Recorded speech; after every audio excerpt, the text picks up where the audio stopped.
With all this business about machines catching squirks, we seem to have lost the thread of our story. So let's recap for a moment. The boat Matic sinks whenever there are more than 10 Matics aboard. But unfortunately, the Matics don't know how to count, poor things. So most of the time they end up in the river rather than on the other side of the river. Now, even the best boats sometimes end up on the bottom of the river. Either they get more holes in them than Swiss cheese, or they don't respect Archimedes' principle. Anyway, the end result is the same. But it wasn't the same for the boat Matic. The boat Matic just wasn't playing fair. If it sank, it wasn't a question of weight. It just simply refused to play boat with over 10 passengers. Max Matic, the cleverest of the Matics, had come up with a security system. The system would have a sort of lever that would go down each time a Matic went by. This lever would be connected to a counting machine.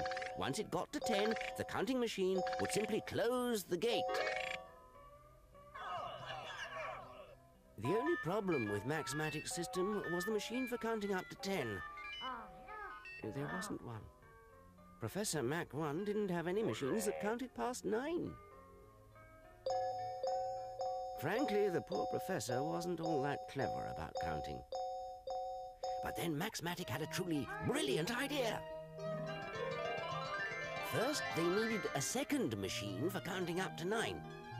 And second, they had to teach these machines that there was a new number that meant nothing. In other words, 0. The machines didn't really understand the point of having a number that meant nothing, but they'd give it a try. When the first machine got to 9, it went back to 0 and pressed the second machine, which went to 1. And when they got to 9, they added a third counting machine. This way of counting with 10 numbers from 0 to 9 is called the base 10 or decimal numbering system. But Max Matic could just as well have counted with 5 numbers, 0, 1, 2, 3, 4. This would have been a base 5 numbering system. We'll see how it works next time.